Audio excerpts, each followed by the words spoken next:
धुंधुमारेश्वर की स्थापना और महिमा, जलशायी विष्णु तथा अशून्य शयन व्रत का महत्व, वाष्कली दैत्य का वध। सूत जी कहते हैं, वहीं राजा धुंधुमार के द्वारा स्थापित किया हुआ शिवलिंग है, जिसे उन्होंने अति मनोहर सर्वरत्नमय मंदिर बनवाकर प्रतिष्ठित किया है। उस तीर्थ में आश्रम बनाकर राजा ने बड़ी भारी तपस्या की, जिसके प्रभाव से भगवान शिव उनके द्वारा स्थापित शिवलिंग में विराजमान हुए। उस मंदिर के समीप उन महात्मा राजा ने एक बावली बनवाई, जो अत्यंत निर्मल जल से परिपूर्ण, सब तीर्थों के समान महत्व रखने वाली और मंगलकारक थी। राजा धुंधुमार सूर्य वंश में उत्पन्न हुए थे। वे बृहदश्व के पुत्र थे। उन्होंने मरु प्रदेश के जंगल में निवास करने वाले धुंधु नामक महादैत्य को मारा था, इसलिए वे तीनों लोकों में धुंधुमार के नाम से विख्यात हुए। उनका दूसरा नाम कुवलयाश्व भी था। चमत्कारपुर का क्षेत्र परम पावन है, ऐसा जानकर उन्होंने उसी क्षेत्र में भगवान शंकर का चिंतन करते हुए भारी तपस्या की। रत्न निर्मित प्रासाद में उत्तम महालिंग की स्थापना करके भेंट, पूजा और उपहार आदि के द्वारा तथा पुष्प, धूप और चंदन आदि सामग्रियों से भगवान शिव का पूजन किया। इससे प्रसन्न होकर महादेव जी ने वृषभ पर आरूढ़ होकर गौरी देवी तथा गणों के साथ राजा को प्रत्यक्ष दर्शन दिया और कहा, तुम मनोवांछित वर मांगो। धुंधुमार ने कहा, संपूर्ण देवताओं के स्वामी शिव, आप कृपा पूर्वक अपने इस लिंगमय विग्रह में सदैव निवास करें। श्री भगवान बोले, नृपश्रेष्ठ, चैत्र मास के शुक्ल पक्ष की चतुर्दशी तिथि को मैं गौरी देवी के साथ सदैव यहाँ निवास करूंगा। उस समय इस बावली में स्नान करके जो मेरा दर्शन करेगा वह मेरे लोक में जाएगा। सूत जी कहते हैं, ऐसा कहकर भगवान शिव वहीं अंतर्धान हो गए तथा राजा प्रसन्न चित्त हो वहीं निवास करने लगे। अंत में वे मुक्ति के भागी हुए। वहीं चित्रशिला तीर्थ के उत्तर भाग में जलशायी भगवान विष्णु का सुविख्यात स्थान है, जो महापातकों का नाश करने वाला है। जो हरिशयनी तथा हरिबोधनी एकादशी को उपवास करके उस तीर्थ में श्री हरि की पूजा करता है, वह वैकुंठ धाम को जाता है। भगवान श्री हरि के शयन करने पर जो कृष्ण पक्ष की द्वितीया तिथि आती है, उसका नाम अशून्य शयना है। यह तिथि भगवान विष्णु को बहुत प्रिय है। उस दिन जो वहां शास्त्रोक्त विधि से भगवान जलशायी का पूजन करता है, वह श्री हरि के धाम को जाता है। ऋषियों ने पूछा, सूत नंदन, भगवान जलशायी वहां कैसे प्राप्त हुए हैं और किस विधि से उनकी पूजा की जाती है?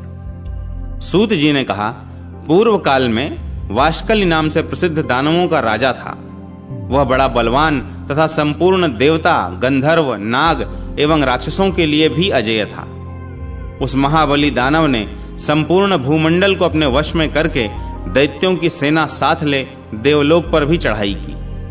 वहां देवताओं और असुरों में एक दूसरे का संहार करने वाला बड़ा भयंकर युद्ध हुआ। अंत में दानवराज वाष्कली ने सेना तथा सामग्री सहित देवराज इंद्र पर विजय पाई। तब इंद्र ने देवताओं के साथ स्वर्ग का सिंहासन छोड़कर श्वेत द्वीप निवासी भगवान विष्णु की शरण ली, जहां शेषनाग की शैया पर श्री हरि योग निद्रा को स्वीकार करके शयन करते हैं और देवी लक्ष्मी उनके युगल चरणार विंदों की सेवा में संलग्न रहती हैं। वहां पहुंचकर देवताओं ने सब ओर से वैदिक सूक्तों द्वारा भगवान विष्णु का भक्ति पूर्वक स्तवन किया। तदनंतर जगदीश्वर भगवान श्री हरि शैया से उठकर इंद्र से बोले, सहस्त्राक्ष, इस समय तीनों लोकों में कुशल तो है ना? तुम संपूर्ण देवताओं को साथ लेकर यहाँ कैसे आए हो? इंद्र ने कहा, भगवान, दैत्यराज वाष्कली भगवान शंकर से वरदान पाकर बड़ा बलवान हो गया है। वह देवताओं द्वारा युद्ध में अजेय है। उसने युद्ध भूमि में मुझे परास्त कर दिया है। मधुसूदन, इस समय वह स्वर्ग लोक में निवास करता है। इसी कष्ट से मैं संपूर्ण देवताओं के साथ आपकी शरण में आया हूं। प्रभो, पूर्व काल में हिरण्याक्ष और हिरण्यकशिप के भय से तथा अन्यान्य दुरात्मा दैत्यों के आतंक से भी आपने हम सब देवताओं की रक्षा की है। अतः इस महाबली दानव वाष्कली से भी आज हमारी रक्षा कीजिए। देवेश, आपको छोड़कर हम देवताओं के लिए दूसरा कोई उत्तम आश्रय नहीं है। श्री भगवान बोले, इंद्र, समय आने पर मैं स्वयं उस दानव को दंड दूंगा। अतः जब तक वह समय नहीं आता, तब तक तुम कहीं तीर्थ भूमि में रहकर बड़ी भारी तपस्या करो। इंद्र ने कहा, जगदीश्वर, मैं उस दैत्य का नाश करने के लिए किस क्षेत्र में तपस्या करूं यह आप ही बतावें। भगवान विष्णु बोले, इंद्र, चमत्कारपुर का क्षेत्र सिद्धिदायक है, अतः तुम वहीं जाकर उसके वध के लिए तपस्या करो। इंद्र ने कहा, केशव, हम दानवराज वाष्कली से डरे हुए हैं, अतः आपके बिना वहां नहीं जाएंगे, इसलिए आप स्वयं भी वहां चलिए। आपसे सुरक्षित होकर ही मैं वहां भारी तपस्या कर सकूंगा। भगवान विष्णु ने एवमस्तु कहकर देवताओं और लक्ष्मी जी के साथ चमत्कारपुर के क्षेत्र में पदार्पण किया। उस समय सब देवताओं ने अपने लिए पृथक पृथक आश्रम बनाया। भगवान विष्णु ने वहां के प्राचीन एवं सुविस्तृत कुंड में क्षीर सागर का आवाहन किया और श्वेत द्वीप की भांति वहां भी वे शयन करने लगे। उस समय सब देवता उनके चारों ओर विनीत भाव से खड़े हो उनकी स्तुति करते थे। तदनंतर आषाढ़ कृष्णा द्वितीया का शुभ दिवस आने पर बृहस्पति जी ने इंद्र से कहा, पुरंदर, आज अशून्य शयना नाम वाली द्वितीया है। यह भगवान विष्णु की अत्यंत प्रिय तिथि है। यह सुनकर देवराज इंद्र ने शास्त्रोक्त विधि से व्रत करके उस दिन जलशायी विष्णु का पूजन किया और इसी प्रकार 4 महीनों तक प्रत्येक द्वितीया के दिन वे श्री हरि का पूजन करते रहे। इससे वे दिव्य तेज से संपन्न हो गए। उन्हें तेजस्वी रूप में देखकर भगवान विष्णु बड़े प्रसन्न हुए और बोले, इंद्र, अब तुम संपूर्ण देवताओं के साथ वाष्कली का वध करने के लिए जाओ, तुम्हारी विजय होगी। देव शत्रुओं को मारने के लिए मेरा यह सुदर्शन चक्र भी तुम्हारे साथ जाएगा।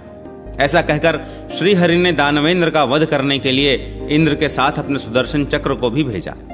इंद्र ने उस चक्र के साथ जाकर युद्ध में संपूर्ण दानवों का संहार कर डाला। दानवराज वाष्कली भी चक्र से मस्तक कट जाने के कारण वज्र के मारे हुए पर्वत की भांति पृथ्वी पर गिर पड़ा। और भी बहुत से शूरवीर बलोन्मत्त दानव युद्ध में मारे गए। इस प्रकार दैत्य सेना का संहार करके सुदर्शन चक्र पुनः भगवान विष्णु के हाथ में आ गया। वे इंद्र आदि देवता भी निर्भय एवं प्रसन्न होकर पुनः भगवान विष्णु के समीप आए और उन्हें प्रणाम करके बोले, देवेश, आपके प्रभाव से हमारे सब शत्रु मारे गए और त्रिलोकी का अकंटक राज्य फिर हमें प्राप्त हो गया। अब हमारे लिए सदैव कल्याण करने वाला तथा हमारे शत्रुओं को भय पहुंचाने वाला जो कर्तव्य हो उसका उपदेश कीजिए। श्री भगवान ने कहा, मुझे तो संपूर्ण लोकों का हित करने के लिए पवित्र जल से भरे हुए इस कुंड में अब सदैव निवास करना है। अतः तुम्हें प्रतिवर्ष यहाँ आकर प्रयत्न पूर्वक चातुर्मास्य में होने वाले अशून्य शयन व्रत का पालन करना चाहिए, जिससे तुम्हारे शत्रु होंगे ही नहीं। दूसरा भी जो मनुष्य भक्ति पूर्वक यहाँ आकर मेरी पूजा करेगा वह साधु पुरुषों के लोक को प्राप्त होगा। इंद्र, अब तुम स्वर्ग में जाकर राज्य करो। जब फिर आवश्यकता हो तब यहीं आकर मुझसे मिलना। सूत जी कहते हैं, तदनंतर इंद्र भगवान विष्णु को प्रणाम करके चले गए और भगवान लोकहित के लिए वहीं रहने लगे। द्विजवरों, जो मनुष्य अत्यंत श्रद्धा पूर्वक भक्ति भाव से उन जलशायी विष्णु की पूजा करता है वह परम गति को प्राप्त होता है।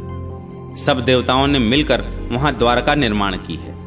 वहां चौमासे में भगवान विष्णु का पूजन करके मनुष्य मनोवांछित कामनाओं को प्राप्त कर लेता है। अतः सर्वथा प्रयत्न करके सब मनुष्यों को उस द्वारका की पूजा करनी चाहिए।